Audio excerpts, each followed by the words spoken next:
नमस्कार विद्यार्थियों, आज हम कक्षा 6 संस्कृत विषय का 13वां अध्याय पढ़ेंगे। विद्यार्थियों, इस अध्याय में हम सुभाषितानी पढ़ेंगे, जिसका अर्थ है अच्छे वचन। मैं आपको बता देना चाहता हूं, संस्कृत जो भाषा है यह एक ऐसी भाषा है जो हमें बहुत सारी अच्छी बातें सिखाती है, क्योंकि धार्मिक ग्रंथ आदि की रचना इसी भाषा में हुई। यहाँ हमारे पास कुछ श्लोक हैं, इन्हें हमें पढ़ना है और इनके अर्थ में हम देखेंगे कौन कौन सी अच्छी बातें हैं, उन्हें ग्रहण करना है। हमारा पहला श्लोक है, ये बताता है कि विद्यार्थी जो होता है उसे सुख नहीं मिलता, और यदि कोई सुख की चाहत रखता है, सुख की इच्छा रखता है, अभिलाषा रखता है, तो वह विद्या प्राप्त नहीं कर सकता। इसलिए सुख चाहने वाले को विद्या छोड़ देनी चाहिए और विद्या चाहने वाले को सुख छोड़ देना चाहिए। आइए हम विस्तार से पढ़ते हैं। सुखार्थिने कुतो विद्या, सुखार्थिने सुख की अभिलाषा रखने वाले को, सुख चाहने वाले को, कुतो विद्या, विद्या कहां से, अर्थात सुख चाहने वाले को विद्या नहीं मिल सकती। विद्या प्राप्त करने के लिए त्याग करना पड़ता है। तो सुख चाहने वाले को विद्या कहां, सुख की अभिलाषा रखने वाले को विद्या कहां, विद्यार्थिने कुतो सुखम, और विद्यार्थी को सुख कहां, विद्यार्थिने विद्यार्थी को कुतो सुखम, सुख कहां। सुख चाहने वाले को विद्या कहां और विद्या चाहने वाले को सुख कहां। ठीक है, एक पंक्ति स्पष्ट है। आइए दूसरी पंक्ति देखते हैं। सुखार्थी व त्यजेत विद्याम, सुखार्थी सुख की इच्छा रखने वाले, सुख की इच्छा रखने वाले को त्यजेत विद्याम, विद्या को त्याग देना चाहिए। अर्थात उसे सुख की चाहत है, वह सुख पाना चाहता है, भरपूर नींद लेना चाहता है, ठीक है, आराम फरमाना चाहता है, तो ऐसे व्यक्ति को विद्या की जो इच्छा है वह छोड़ देनी चाहिए, उसे विद्या प्राप्त नहीं हो सकती। सुखार्थी व त्यजेत विद्याम, सुख चाहने वाले को विद्या की इच्छा छोड़ देनी चाहिए, विद्या छोड़ देनी चाहिए। विद्यार्थी व त्यजेत सुखम, और विद्यार्थी को सुख त्याग देना चाहिए, विद्यार्थी को सुख छोड़ देना चाहिए, क्योंकि बिना परिश्रम के, बिना त्याग के विद्या प्राप्त नहीं हो सकती। एक बार फिर पूरा देखते हैं। सुखार्थिने कुतो विद्या, विद्यार्थिने कुतो सुखम, सुखार्थी व त्यजेत विद्याम, विद्यार्थी व त्यजेत सुखम। तात्पर्य है, सुख चाहने वाले को, सुख की अभिलाषा रखने वाले को विद्या कहां, और विद्या चाहने वाले को या विद्या प्राप्त करने की इच्छा रखने वाले को सुख कहां। सुख चाहने वाले को विद्या छोड़ देनी चाहिए और विद्या चाहने वाले को सुख छोड़ देना चाहिए। स्पष्ट है? तो आपको समझ में आया होगा, सुख और विद्या दोनों को एक साथ प्राप्त नहीं किया जा सकता। आप विद्या प्राप्त करना चाहते हैं तो आपको सुख का त्याग करना होगा, और आप सुख प्राप्त करना चाहते हैं तो आप विद्या प्राप्त नहीं कर सकते। ठीक है, आइए देखते हैं दूसरा श्लोक। पुस्तकस्था तु या विद्या, पुस्तकस्था पुस्तकों में, तु या विद्या वर्णित विद्या, वर्णित ज्ञान, पुस्तकों में वर्णित ज्ञान, वर्णित विद्या। पर हस्तगतम च धनम, पर का मतलब है दूसरा, पर हस्तगतम, दूसरों के हाथ में गया हुआ धन। पुस्तकास्तात तु या विद्या, पुस्तकों में वर्णित विद्या या पुस्तकों में लिखा हुआ ज्ञान। पर हस्तगतम च धनम, और पर यानी दूसरे के हस्तगतम, हाथ में गया हुआ, धनम धन, दूसरों के हाथ में गया हुआ धन। दो चीज ध्यान रहेंगी, पुस्तकों में वर्णित ज्ञान और दूसरों के हाथ में गया हुआ धन। ठीक है, ये दो चीजें। कार्य काले समुत्पन्ने नैसा विद्या ने तद्धनम। कार्य काले समुत्पन्ने, जब संकट का समय आता है, जब विपत्ति की घड़ी आती है, कठिन समय आता है, तो नैसा विद्या ने तद्धनम, ना ही तो वह विद्या काम आती है और ना ही वह धन काम आता है। क्योंकि मूल रूप से ये दोनों चीजें अपने मूल स्थान पर हैं। पुस्तकों में वर्णित ज्ञान जो है वह पुस्तकों में है, उसे हमने प्राप्त नहीं किया। और पर हस्तगतम च धनम, और दूसरे के पास जो धन है, दूसरे के हाथों में जो धन है वह दूसरे के पास रहेगा, हमने उसे भी प्राप्त नहीं किया।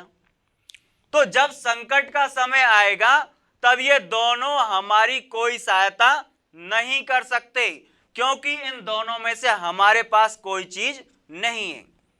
नहीं हमारे पास विद्या है, विद्या तो किताबों में वर्णित है, पुस्तकों में लिखा हुआ है ज्ञान, उस ज्ञान को हमने प्राप्त नहीं किया।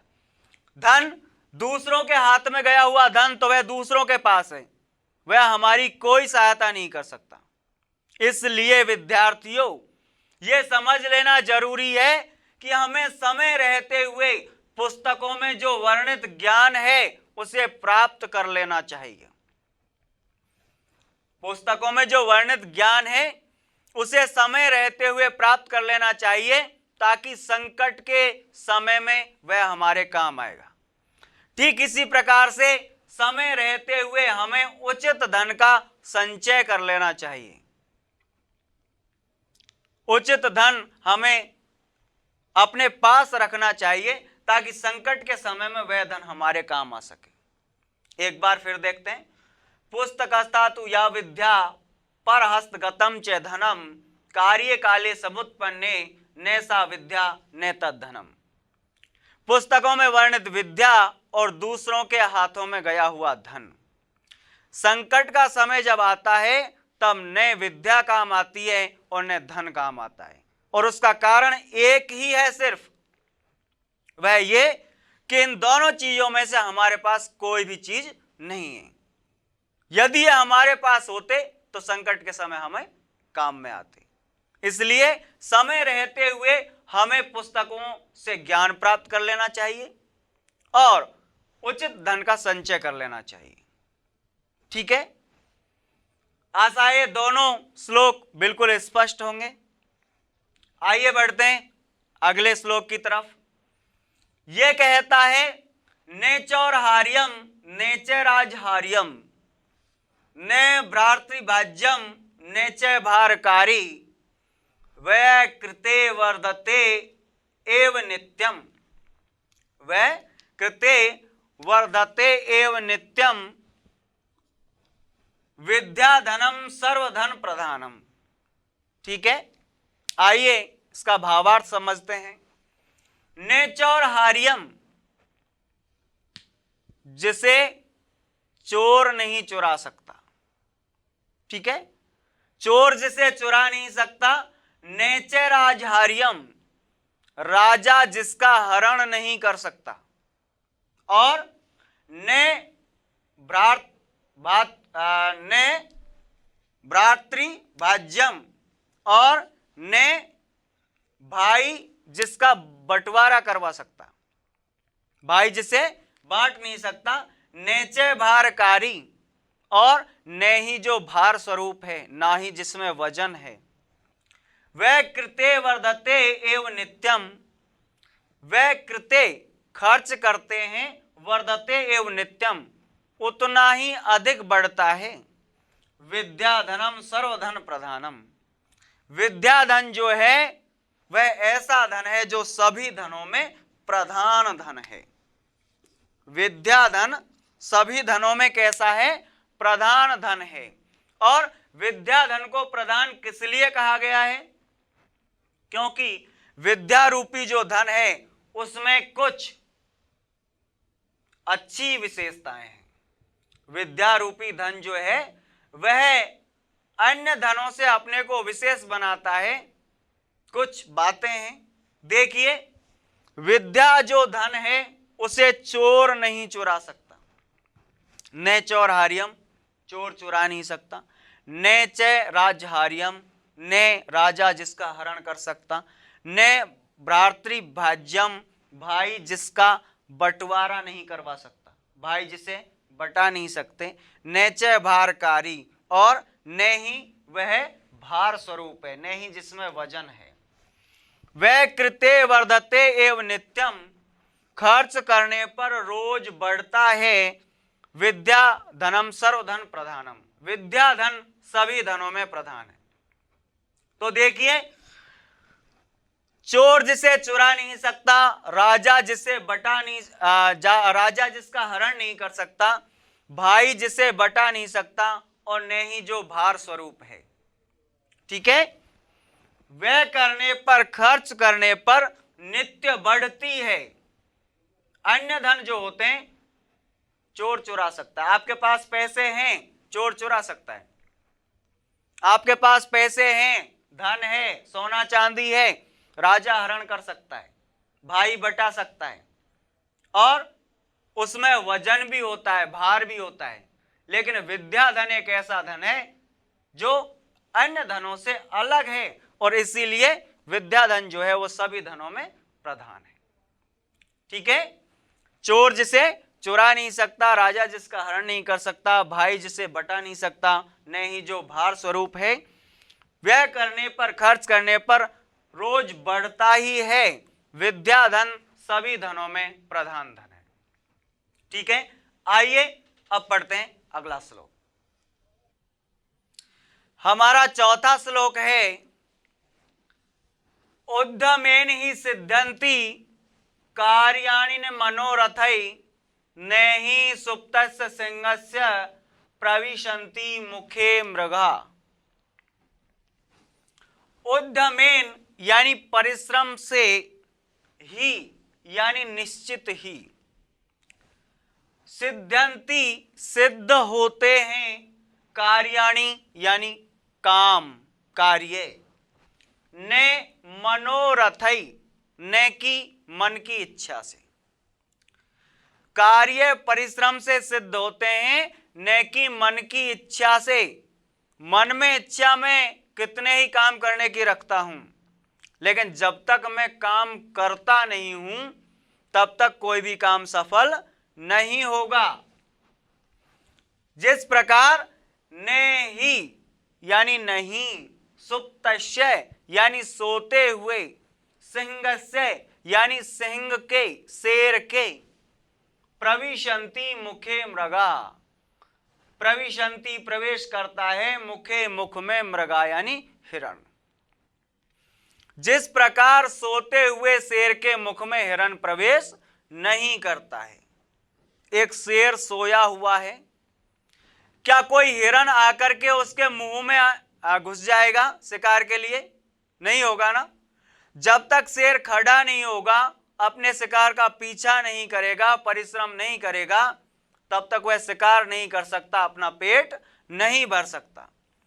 तो यह निश्चित है कि हमें परिश्रम करना होगा और परिश्रम से ही हमारे कार्य सफल होंगे। देखते हैं विस्तार से। उद्यमेन ही सिद्ध्यन्ति कार्याणि न मनोरथै, कार्य परिश्रम से ही सफल होते हैं, न कि मन में इच्छा रखने से। काम जो होते हैं वे, कार्य जो है वह करने से सफल होता है, परिश्रम से सफल होता है। कार्य करने से सफल होता है, न कि मन में इच्छा रखने से। ठीक है, न ही सुप्तस्य सिंहस्य प्रविशन्ति मुखे मृगा। जिस प्रकार सोते हुए शेर के मुख में हिरण प्रवेश नहीं करता। ठीक है, तो जिस प्रकार सोते हुए शेर के मुख में हिरण प्रवेश नहीं करता, ठीक उसी प्रकार जब तक हम कार्य को नहीं करेंगे तब तक वह सिद्ध नहीं होगा, तब तक वह सफल नहीं होगा। इसलिए उस कार्य को करने के लिए हमें परिश्रम करना पड़ता है, उद्यम करना पड़ता है। तो जब हम परिश्रम करेंगे तो वह कार्य सफल हो जाएगा। ठीक है, तो कार्य को सफल करने के लिए परिश्रम करना पड़ता है। जिस प्रकार से सोते हुए शेर के मुंह में हिरण प्रवेश नहीं कर सकता, अर्थात शेर को भी अपना शिकार पकड़ने के लिए मेहनत करनी पड़ती है, परिश्रम करना पड़ता है। बोलो स्पष्ट है? अगला श्लोक है 5वां, येषां न विद्या न तपो न दानम। येषां यानी जिनके पास न विद्या ना ही तो विद्या है, न तपो न तप है, न दानम ना दान है, न ज्ञानम ज्ञानम न शीलम न गुणो न धर्म है। ज्ञानम ने ज्ञान भी नहीं है, शीलम ने शील भी नहीं है, गुणों ने और गुण भी नहीं है, और धर्म में धर्म भी नहीं। जिन लोगों के पास ना विद्या है, ना तप है, ना दान है, ना ज्ञान है, ना शील है, ना गुण है और ना धर्म है, यानी इनमें से कोई भी गुण नहीं है, ते मृत्यु लोके भुवि भारभूता। ते यानी वे मृत्यु लोके इस संसार में, भुवि इस पृथ्वी पर, भारभूता भार स्वरूप हैं। वे इस पृथ्वी पर केवल वजन हैं और मनुष्य रूपे मृगाश्चरन्ति। वे मनुष्य के रूप में मृगाश्चरन्ति, मृगाश्चरन्ति से तात्पर्य है जानवरों की तरह विचरण करते हैं, घूमते हैं। आइए से विस्तार से पढ़ते हैं। जिन लोगों के पास न विद्या है, ना तप है, ना दान है, ना ज्ञान है, ना शील है, ना गुण है और ना धर्म है, वे लोग इस संसार में, इस पृथ्वी पर भार स्वरूप हैं, वजन स्वरूप हैं, वे कोई काम के नहीं हैं। मनुष्य रूपेण मृगाश्चरन्ति, वे मनुष्य के रूप में हैं, लेकिन मनुष्य के रूप में होते हुए भी वे पशुओं तुल्य, पशुओं के समान इस पृथ्वी पर विचरण करते हैं, यहां वहां घूमते हैं। तो बिना इन सारी चीजों के मनुष्य जो है वह मनुष्य नहीं रह जाता, वह पशु तुल्य है, जानवर के समान है। इसलिए हमें हमारे जीवन में इन चीजों को जरूर प्राप्त करना चाहिए, विद्या, तप, दान, ज्ञान, ठीक है, शील, गुण और धर्म। तब कहीं हम एक मनुष्य सिद्ध हो सकते हैं। बिना इन सारे गुणों के हम मनुष्य के रूप में तो हैं, लेकिन हम इस पृथ्वी पर जो जानवर हैं, जानवरों की तरह विचरण करते हैं, जानवरों की तरह घूमते हैं। बोलो स्पष्ट है? अब हम इसके शब्दार्थ देखते हैं। शब्दार्थ में हमारा पहला शब्दार्थ है त्यजेत। त्यजेत का मतलब होता है त्याग देना, छोड़ देना। ठीक है, तो त्यजेत हम लिख सकते हैं त्याग देना या छोड़ देना। अगला हमारा है चौरहार्यम, अर्थ होगा चोर के चुराने योग्य। क्या अर्थ होगा? चोर के चुराने योग्य। आपने पढ़ा विद्या ऐसा धन है जिसे चोर नहीं चुरा सकता, तो चोर के चुराने योग्य। ठीक इसी प्रकार से राज्यहार्यम, जिसका अर्थ है राजा के हरण करने योग्य, राजा के हरण करने योग्य। अगला है वह कृत्य, जिसका तात्पर्य होता है खर्च करने पर। वह कृत्य का अर्थ क्या है? खर्च करने पर।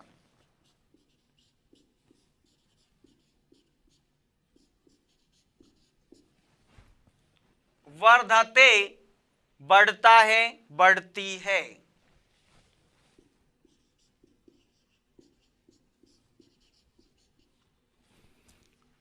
वर्धते, बढ़ता है, बढ़ती है। उद्यमेन, उद्यमेन से तात्पर्य है परिश्रम से। क्या मतलब है? परिश्रम से। ही का तात्पर्य है निश्चित ही। ठीक है,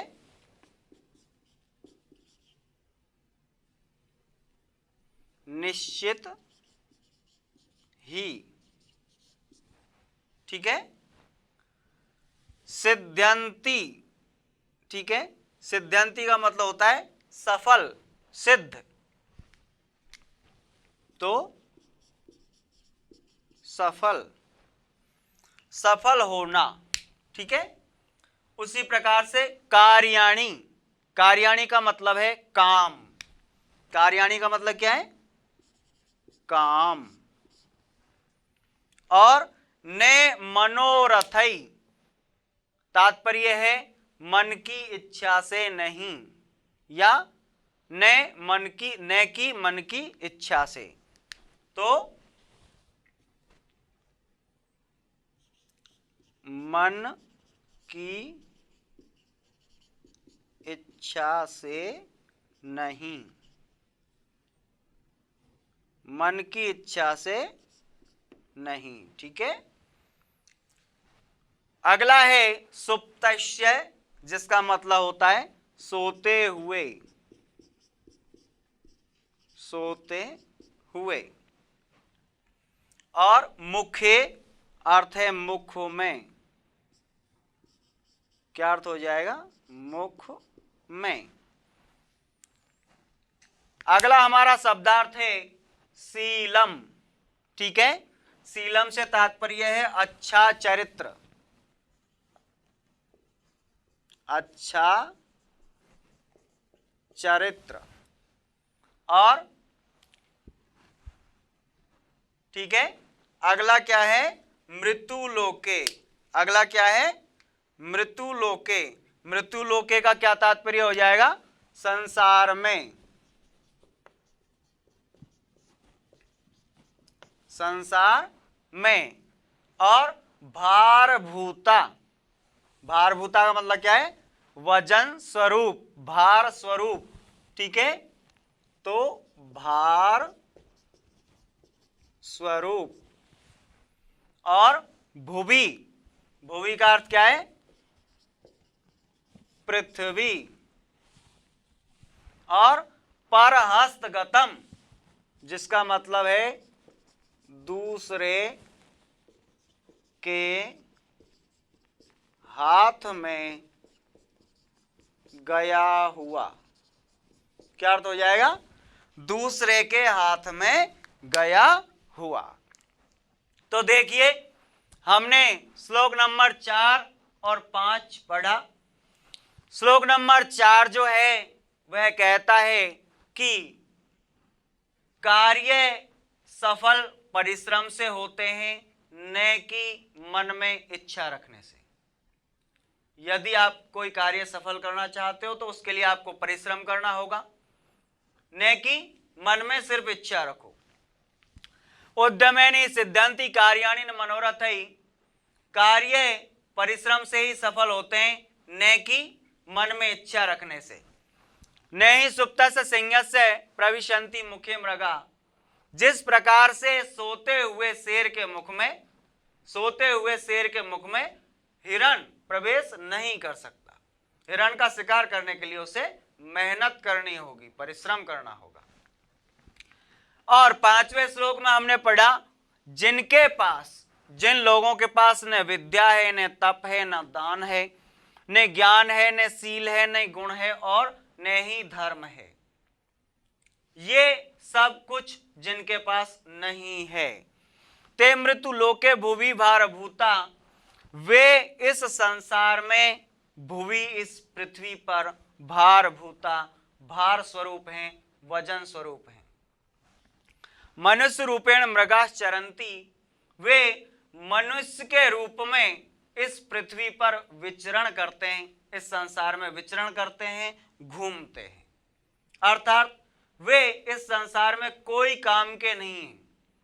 उन्होंने जन्म लिया, इधर उधर जानवरों की तरह विचरण किया और एक दिन वो चले जाएंगे, लेकिन वो इस पृथ्वी पर किसी के हित के लिए, किसी की भलाई के लिए वे कुछ नहीं कर सकते।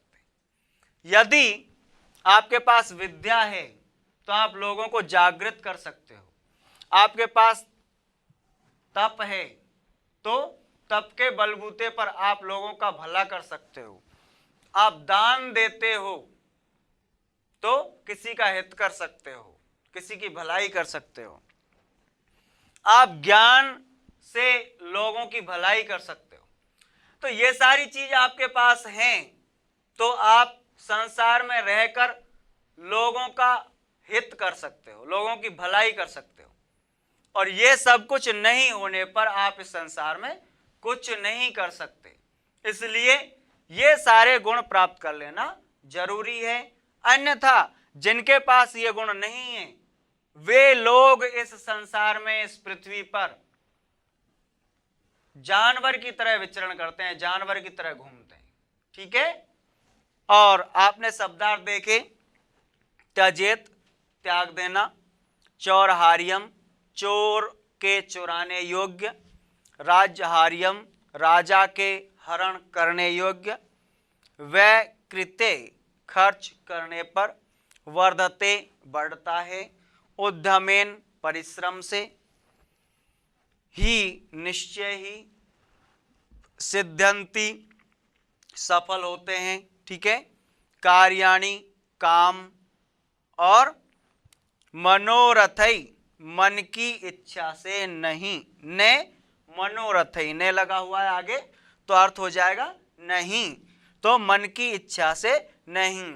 सुप्तस्य सोते हुए, मुखे मुख में, शीलम अच्छा चरित्र, और मृत्यु लोके मतलब है संसार में, भारभूता भार स्वरूप, वजन स्वरूप, और भुवि, भुवि से तात्पर्य क्या है, पृथ्वी, और परहस्तगतम दूसरे के हाथ में गया हुआ धन, दूसरे के हाथ में गया हुआ धन हमें काम नहीं आता।